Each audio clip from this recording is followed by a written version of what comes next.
நீங்கள் பார்த்துக் கொண்டிருப்பது AJK டிவியின் புதுவை மாலை. வணக்கம். புதுவையில் நிலவும் சட்டம் ஒழுங்கு பிரச்சினை குறித்து மத்திய உள்துறை அமைச்சரிடம் ஆளுநர் வீரேந்திர கட்டாரியா பரபரப்பு புகார் அளித்துள்ளார். புதுவையில் சட்டம் ஒழுங்கு பிரச்சினை தொடர்பாக புகார் எழுந்ததால் முதல்வர் மற்றும் ஆளுநர் இடையே கருத்து மோதல் ஏற்பட்டுள்ளது. மேலும் சட்டம் ஒழுங்கு பிரச்சினையில் நேரடியாக தலையிட்டு அதிரடி நடவடிக்கைகளை எடுத்த ஆளுநர் டெல்லி செல்லும்போது உள்துறை அமைச்சரிடம் புகார் தெரிவிக்க உள்ளதாக கூறினார். இந்நிலையில் டெல்லி சென்றுள்ள ஆளுநர் ஒரு வார காலம் தங்கி புதுவைக்கு தேவையான திட்டங்கள் குறித்து பேச திட்டமிட்டுள்ளார். அதன்படி மத்திய உள்துறை அமைச்சர் சுஷில்குமார் ஷிண்டேவை சந்தித்து பேசிய ஆளுநர் புதுவை மாநிலத்தில் ஏற்பட்டுள்ள சட்டம் ஒழுங்கு பிரச்சினைகள் குறித்தும் அதனை தீர்க்க நடவடிக்கை எடுக்காத அரசின் செயல்பாடுகள் பற்றியும் பரபரப்பு புகார் தெரிவித்ததாக கூறப்படுகிறது. புதுவை பாகூரில் நடந்த முதியோர் தின விழாவில் முன்னாள் நகரமன்ற துணைத் தலைவர் திரு ஜான்குமார் முதியோர்களுக்கு விருதுகள் மற்றும் பரிசுகள் வழங்கி சிறப்புரையாற்றினார். புதுவை பாகூர் ஹரிகிருஷ்ணா திருமண மண்டபத்தில் மண்ணின் மைந்தர்கள் உரிமை மற்றும் பாதுகாப்பு நலச்சங்கம் சார்பில் முதியோர் தின விழா தியாகி சுந்தரராம ரெட்டி தலைமையில் தெய்வநாயகம், ஹரிகிருஷ்ணன், தனகோடி ஆகியோர் முன்னிலையில் நடைபெற்றது. முன்னாள் அறங்காவல் குழு தலைவர் சுந்தரமூர்த்தி வரவேற்று பேசிய விழாவில் சிறப்பு விருந்தினராக முன்னாள் நகரமன்ற துணைத் தலைவர் திரு ஜான்குமார் கலந்து கொண்டு அதிக வயதுடைய முதியவர்களுக்கு விருதுகள் மற்றும் பரிசுகள் வழங்கி பாராட்டி சிறப்புரையாற்றினார். தொடர்ந்து சாரதா கங்காதரன் கல்லூரி தலைவர் சுவாமிநாதன், ராஜீவ்காந்தி பொறியியல் கல்லூரி நிர்வாகி பாஸ்கரன், முதுநிலை மருத்துவ அதிகாரி உமாசங்கர், காவல் நிலைய ஆய்வாளர் மோகன்குமார், சட்ட ஆலோசகர் மணவாளன், ஆசிரியர் வெற்றிவேல் உள்ளிட்டோர் வாழ்த்துரை வழங்கிய விழாவில் முதியோர்களுடன் கலந்துரையாடல், நாட்டுப்புற இசைப்பாடல், தேநீர் விருந்து உபசரிப்பு போன்ற நிகழ்வுகள் நடைபெற்றது. இதில் 70 வயதிற்கும் மேற்பட்ட முதியவர்கள் கலந்து கொண்டனர். நிறைவில் மண்ணின் மைந்தர்கள் உரிமை மற்றும் பாதுகாப்பு சங்க தலைவர் தேசிங்கு நன்றி கூறினார். 10ஆம் வகுப்பு பொதுத் தேர்விற்கு தனித் தேர்வர்கள் அறிவியல் செய்முறை பயிற்சி வகுப்பில் சேர தேதி நீட்டிக்கப்பட்டுள்ளது என்று கல்வித்துறை அறிவித்துள்ளது. இது தொடர்பாக கல்வித்துறை முதன்மை கல்வி அலுவலர் கலைச்செல்வன் வெளியிட்டுள்ள அறிக்கையில் 2013-2014 கல்வியாண்டில் 10ஆம் வகுப்பு பொதுத் தேர்விற்கு விண்ணப்பிக்கும் அனைத்து தனித் தேர்வர்களும் அறிவியல் செய்முறை பயிற்சி வகுப்பிற்கு 3/6/2013 முதல் 30/6/2013 வரை தங்கள் பெயர்களை பதிவு செய்து கொள்ள வேண்டும் என்று ஏற்கனவே அறிவிக்கப்பட்டதாகவும், அவ்வாறு பதிவு செய்ய தவறிய தனித் தேர்வர்கள் செய்முறை பயிற்சி வகுப்பில் பெயர்களை பதிவு செய்து கொள்ள 1/10/2013 முதல் 15/10/2013 வரை தங்கள் பெயர்களை பதிவு செய்து கொள்ள தேதி நீட்டிப்பு செய்துள்ளதாக தெரிவித்தார்.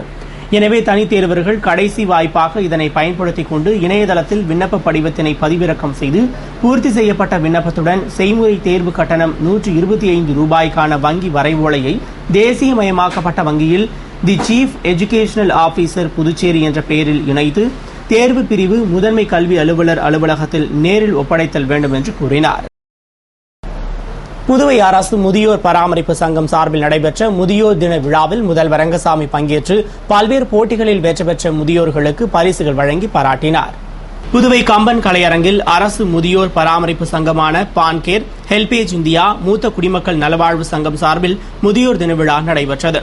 விழா ஒருங்கிணைப்பாளர் வேணுகோபால் ராமலிங்கம் வரவேற்று பேசிய விழாவில் சிறப்பு விருந்தினராக முதல்வர் ரங்கசாமி கலந்து கொண்டு முதியோர்களுக்கு நடத்தப்பட்ட பல்வேறு போட்டிகளில் வெற்றி பெற்றவர்களுக்கு பரிசுகள் வழங்கி பாராட்டி பேசுகையில், உடல் ஆரோக்கியத்துடன் இருந்தால் எந்த வயதிலும் நன்றாக வாழ முடியும் என்றும் மாநில மக்களுக்கு அந்த ஆரோக்கியத்தை வழங்குவது அரசின் கடமை என்றார். அதற்காக சுகாதாரத்துறை இயக்குநருடன் பேசி அனைத்து தரப்பு மக்களும், குறிப்பாக முதியோர்கள் எந்தவித சிரமமும் இன்றி தேவையான சிகிச்சையை பெற நடவடிக்கை எடுக்கப்பட்டுள்ளது என்று தெரிவித்த அவர், அரசு முதியோர்களுக்கு எந்தெந்த விதத்தில் உதவி செய்ய முடியுமோ அதற்கான நடவடிக்கையை மேற்கொண்டுள்ளதாகவும், 10 கிலோ இலவச ஒற்றை அவியல் அரிசியை தீபாவளிக்கு முன் வழங்கவும், மிகவும் வயதானவர்கள் வங்கிகளில் சென்று உதவித்தொகை பெறுவதில் உள்ள சிரமத்தை கருத்தில் கொண்டு அங்கன்வாடி ஊழியர்களை கொண்டு வங்கிகளில் மிகவும் வயதானவர்களின் உதவித்தொகையை பெற்று அங்கன்வாடிகளிலேயே வழங்கவும் நடவடிக்கை எடுக்கப்பட்டு வருவதாக கூறினார். மேலும் முதியோர்களுக்கான போர்வையும் விரைந்து வழங்கப்படும் என்றும், கூடுதலாக முதியோர் உதவித்தொகைக்காக விண்ணப்பித்திருந்த 11,000 பேரில் தகுதியான 7,000 பேருக்கு நடப்பு மாதம் முதல் உதவித்தொகை வழங்கப்பட உள்ளதாக அறிவித்த முதல்வர் ரங்கசாமி, முதியோர்களுக்குரிய அனைத்து உதவிகளையும் செய்ய வேண்டும் என்பதே அரசின் எண்ணம் என்றும், அதற்கு தேவையான நிதியை ஒதுக்கி செயல்படுத்த அரசு முனைப்புடன் உள்ளதாகவும், முதியோர்கள் மகிழ்ச்சியுடன் வாழ வேண்டும் என்ற அரசின் எண்ணத்திற்கேற்ப அனைத்து நடவடிக்கைகளும் எடுக்கப்படும் என்றார். தொடர்ந்து சமூக நலத்துறை செயலர் விவேக் பாண்டே, மூத்த குடிமக்கள் நலவாழ்வு சங்க தலைவர் ஐயர் ஆகியோர் வாழ்த்து பேசினர். தொடர்ந்து விழாவிற்காக நன்கொடை வழங்கிய சூப்பர் பஸ்மேன் சேர்மன் சையத் அஜத்துல், முன்னாள் நகர்மன்ற துணைத் தலைவர் ஜான்குமார், தமிழ்ச்சங்க தலைவர் முத்து, சட்டமன்ற உறுப்பினர் அசோக் ஆனந்த், பாரத ஸ்டேட் வங்கி பிறவி பெருமாள், இன்டெகிரா சாப்ட்வேர் நிர்வாகி உள்ளிட்டோரை சிறப்பித்து நினைவு பரிசு வழங்கப்பட்டது. நிறைவில் பான்கேர் செயலர் ஸ்ரீதரன் நன்றி கூறினார். புதுவையில் நடிகர் திலகம் சிவாஜி கணேசன் பிறந்த நாளை முன்னிட்டு அவரது திருவுருவ சிலைக்கு முதல்வர் ரங்கசாமி மற்றும் அரசியல் பிரமுகர்கள் மலர் மரியாதை செலுத்தினர். புதுவை அரசு சார்பில் நடிகர் திலகம் சிவாஜி கணேசன் பிறந்த நாள் விழா கொண்டாடப்பட்டது. விழாவினை முன்னிட்டு கருவடிக்குப்பத்தில் உள்ள சிவாஜி சிலைக்கு முதல்வர் ரங்கசாமி மாலை அணிவித்து மரியாதை செலுத்தினார். அவரைத் தொடர்ந்து சட்டமன்ற உறுப்பினர் கல்யாண சுந்தரம், வாரிய தலைவர் மதி ஆகியோர் மலர் தூவி மரியாதை செலுத்தினர். அதேபோன்று காங்கிரஸ் சார்பில் மாநில தலைவர் AV சுப்பிரமணியன் தலைமையில் எதிர்க்கட்சித் தலைவர் வைத்திலிங்கம், துணைத் தலைவர் பாலாஜி, சிவாஜி பேரவைத் தலைவர் கமலக்கண்ணன், முருகன் உள்ளிட்டோர் மாலை அணிவித்து மரியாதை செலுத்தினர். முன்னதாக காங்கிரஸ் கமிட்டி சார்பில் கட்சி அலுவலகத்தில் நடந்த சிவாஜி பிறந்தநாள் விழாவில் சிவாஜியின் திருவுருவ படத்திற்கு மாநில தலைவர் AV சுப்பிரமணியன் தலைமையில் நிர்வாகிகள் மலர் மரியாதை செலுத்தினர். அதேபோன்று சிவாஜி பேரவை சார்பில் நடந்த சிவாஜி பிறந்தநாள் விழாவில் சிறப்பு விருந்தினராக திமுக இளைஞரணி முன்னாள் அமைப்பாளர் சிவா கலந்து கொண்டு அன்னதானம் வழங்கினார். நிகழ்ச்சியில் இளைஞரணி அமைப்பாளர் முகமது யூனுஸ், இலக்கிய அணி குமார சுப்பிரமணி, தலைமை பொதுக்குழு உறுப்பினர் கோபால், முன்னாள் நகரமன்ற உறுப்பினர்கள் சக்திவேல், வேலவன் உட்பட பலர் கலந்து கொண்டனர். புதுவை இந்திரா காந்தி கலை மற்றும் அறிவியல் கல்லூரியில் BSc மைக்ரோ பயாலஜி பயின்று தங்கப்பதக்கம் வென்ற மாணவி பிரியா முன்னாள் நகரமன்ற துணைத் தலைவர் திரு ஜான்குமாரை சந்தித்து வாழ்த்து பெற்றார். புதுவை சக்தி நகர் சாரத்தைச் சேர்ந்த பிரியா என்ற மாணவி கடந்த 2009-2013 கல்வியாண்டில் இந்திரா காந்தி அரசு கலை மற்றும் அறிவியல் கல்லூரியில் BSc மைக்ரோ பயாலஜி பயின்று புதுவை பல்கலைக்கழகத்தில் முதல் மாணவியாக தங்கப்பதக்கம் வென்று தேர்ச்சி பெற்றார். தங்கப்பதக்கம் வென்ற அவர் தனது தந்தை ராஜேந்திரனுடன் சென்று முன்னாள் நகரமன்ற துணைத் தலைவர் ஜான்குமாரை சந்தித்து பொன்னாடை அணிவித்து கௌரவித்து வாழ்த்து பெற்றார். அவருக்கு முன்னாள் நகரமன்ற துணைத் தலைவர் திரு ஜான்குமார் நினைவு பரிசினை வழங்கி பாராட்டி வாழ்த்து தெரிவித்தார். புதுவை ஆதிதிராவிடர் நலத்துறை சார்பில் வில்லியனூர் தொகுதி பயனாளிகளுக்கு நலத்திட்ட உதவிகளை சட்டமன்ற உறுப்பினர் நமச்சிவாயம் வழங்கினார். புதுவை வில்லியனூரில் வில்லியனூர் தொகுதியைச் சார்ந்த ஆதிதிராவிட மக்களுக்கு நலத்திட்ட உதவிகள் வழங்கும் நிகழ்ச்சி நடைபெற்றது. நிகழ்ச்சியில் சிறப்பு விருந்தினராக தொகுதியின் சட்டமன்ற உறுப்பினர் நமச்சிவாயம் கலந்து கொண்டு ஏழை பெண்ணின் திருமண உதவித்தொகையாக 25 பயனாளிகளுக்கு 6,25,000, கருவுற்ற தாய்மார்கள் 27 பேருக்கு 5,22,000, கழிப்பிடம் கட்டுவதற்கு முதல் தவணை உதவித்தொகையாக 4 பயனாளிகளுக்கு 40,000 ரூபாய் என மொத்தம் 8,12,000 ரூபாய் வழங்கினார். நிகழ்ச்சியில் உதவி இயக்குநர் ராஜேஸ்வரி, நல ஆய்வாளர்கள் பாரதி, கிருஷ்ணவேணி ஆகியோர் கலந்து கொண்டனர். புதுவை பள்ளிக் கல்வி இயக்குநரகத்தில் நடைபெற்ற அரசு துவக்கப்பள்ளி ஆசிரியர்களுக்கான பயிற்சி பட்டறையில் துவக்கப்பள்ளி தலைமை ஆசிரியர்கள் மற்றும் ஆசிரியர்கள் பங்கேற்று பயனடைந்தனர். புதுவை பள்ளிக் கல்வி இயக்குநரகத்தில் அரசு துவக்க பள்ளிகளில் தற்போது நடைமுறையில் உள்ள தொடர் மற்றும் முழுமையான மதிப்பீட்டில் ஒரு பகுதியான வளரறி சோதனைக்கான செயல்பாடுகளை வடிவமைக்கும் பயிற்சி பட்டறை நடைபெற்றது.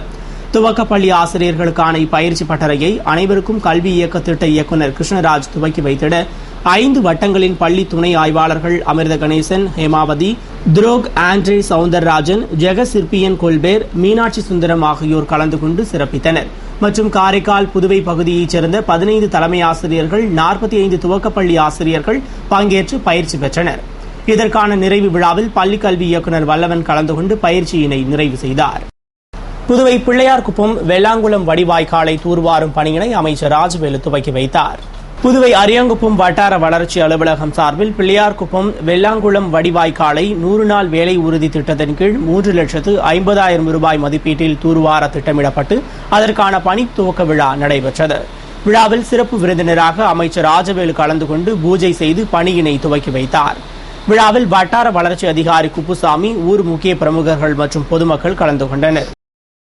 ராகிங் விவகாரத்தில் சட்டக்கல்லூரி மாணவர்களை தாக்கிய ரவுடிகளை கைது செய்ய கோரி மாணவர்கள் காவல்துறை SSPயை சந்தித்து மனு அளித்தனர். புதுவை சட்டக்கல்லூரியில் நேற்று 1ஆம் ஆண்டு வகுப்பு துவக்க விழா நடந்தபோது 3ஆம் ஆண்டு மாணவர்களால் ராகிங் செய்யப்பட்டதாக கூறப்படுகிறது. இதனை 4ஆம் ஆண்டு மாணவர்கள் தட்டி கேட்டதாகவும் அதனையடுத்து மாலையில் மோட்டார் சைக்கிளில் சென்ற 4ஆம் ஆண்டு மாணவர் ஆனந்தை ஒரு கும்பல் வழிமறித்து தாக்கியது. அதில் அவருக்கு கத்திக்குத்து விழுந்ததால் அரசு மருத்துவமனையில் சிகிச்சை பெற்று வருகிறார். மேலும் ஆரோவில் போலீசார் வழக்கு பதிவு செய்து விசாரணை நடத்தி வருகின்றனர்.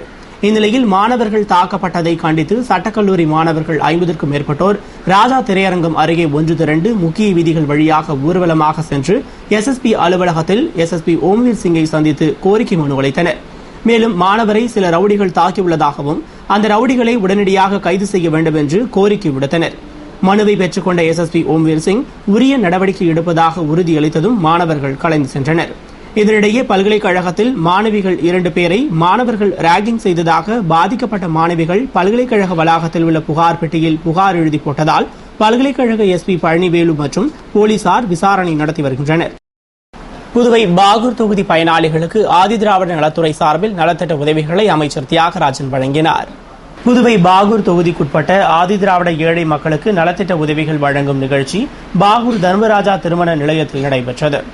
நிகழ்ச்சியில் அமைச்சர் தியாகராஜன் சிறப்பு விருந்தினராக கலந்து கொண்டு திருமண உதவித்தொகையாக 11 பேருக்கு தலா 25,000 கருவுற்ற பாலூட்டும் தாய்மார்கள் 30 பேருக்கு தலா 6,000 தொடர் நோய் உதவித்தொகையாக 60 பேருக்கு தலா 3,000 16 பேருக்கு மனைப்பட்டாவும் வழங்கினார். நிகழ்ச்சியில் இயக்குநர் பன்னீர்செல்வம், துறை அதிகாரிகள், ஊர் முக்கிய பிரமுகர்கள் மற்றும் பொதுமக்கள் கலந்து கொண்டனர். புதுவை அரியாங்குப்பத்தில் ஏலச்சீட்டு நடத்தி மோசடி செய்தவர்கள் மீது நடவடிக்கை எடுக்க கோரி பொதுமக்கள் காவல் நிலையத்தை முற்றுகையிட்டதால் பெரும் பரபரப்பு ஏற்பட்டது. புதுவை அரியாங்குப்பத்தைச் சேர்ந்த ஆறுமுகம் என்கிற கட்டிட மேஸ்திரி மற்றும் அவரது மனைவி விஜயலட்சுமி அந்த பகுதியில் ஏலச்சீட்டு நடத்தியதாகவும் ஏராளமானோர் பணம் கட்டி வந்த நிலையில் அந்த பணத்தை அவர்கள் திரும்ப செலுத்தவில்லை என்று அப்பகுதி மக்கள் காவல் நிலையத்தில் புகார் அளித்தனர். உடனடியாக போலீசார் இரு தரப்பினரையும் அழைத்து பேச்சுவார்த்தை நடத்தியபோது அவர்கள் 1 மாத கெடுவுக்குள் பணத்தை கொடுத்து விடுவதாக உறுதியளித்தனர். அதன்படி 1 மாத காலம் முடிவடைந்த நிலையில் அவர்கள் குடும்பத்துடன் தலைமறைவாகிவிட்டனர். இதனால் ஆத்திரமடைந்த பொதுமக்கள் அரியாங்குப்பம் காவல் நிலையத்தை முற்றுகையிட்டு போராட்டம் நடத்தியதால் பெரும் பரபரப்பு ஏற்பட்டது.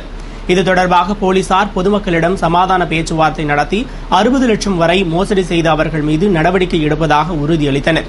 இதனையடுத்து அனைவரும் போராட்டத்தை கைவிட்டு கலைந்து சென்றனர்.